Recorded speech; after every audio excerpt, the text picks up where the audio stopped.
Hello friends, चलिए शुरू करते हैं स्टोरी का पार्ट 2। आखिर एक चोर का बिना मृत्यु कैसे हुआ पुनर्जन्म। राजा ने सोचा कि वास्तव में इसने चोरी नहीं की, यह निर्दोष है।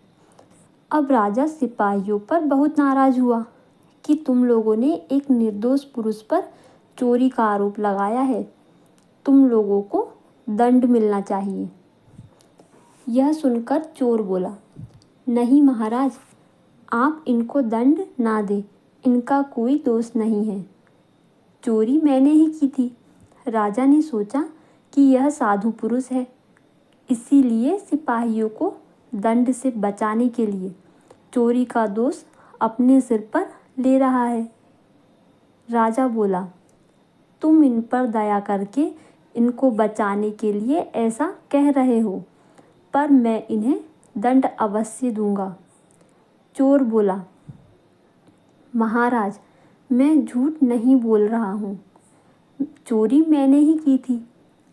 अगर आपको विश्वास ना हो तो अपने आदमियों को मेरे पास भेजो, मैंने चोरी का धन जंगल में जहाँ छिपा रखा है वहाँ से लाकर दिखा दूंगा। राजा ने अपने आदमियों को चोर के साथ भेजा। चोर उनको वहाँ ले गया जहाँ उसने धन छिपा रखा था और वहाँ से धन लाकर राजा के सामने रख दिया। यह देखकर राजा को बड़ा आश्चर्य हुआ।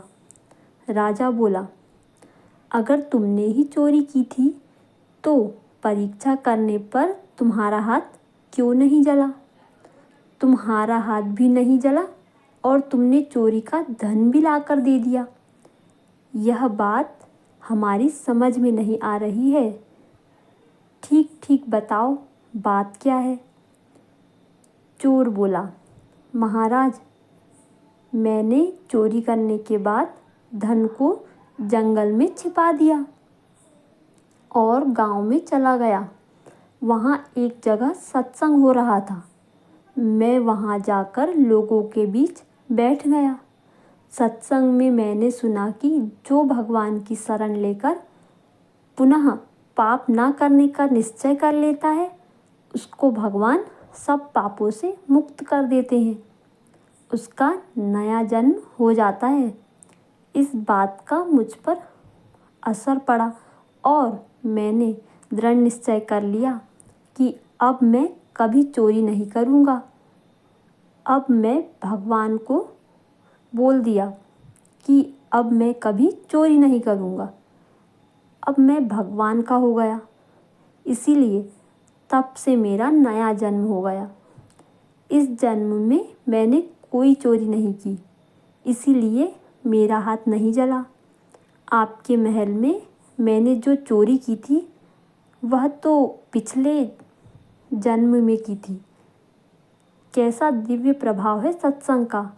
मात्र कुछ क्षण के सत्संग ने चोर का जीवन ही पलट दिया, उसे सही समझ देकर पुण्यात्मा धर्मात्मा बना दिया। चोर सत्संग वचनों में दृढ़ निष्ठा से कठोर परीक्षा में भी सफल हो गया और उसका जीवन बदल गया। राजा उससे प्रभावित हुआ, प्रजा से भी वह सम्मानित हुआ और प्रभु के रास्ते चलकर प्रभु कृपा से उसने परम पद को भी पा लिया।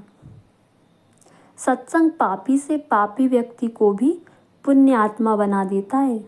जीवन में सत्संग नहीं होगा तो आदमी गलत कार्य जरूर करेगा।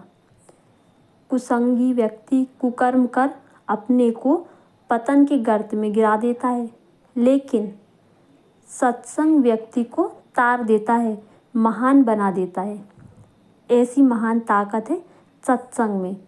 तो दोस्तों, अगर आपको ये कहानी पसंद आई है तो प्लीज़ मेरे चैनल को लाइक, सब्सक्राइब और शेयर ज़रूर कीजिए।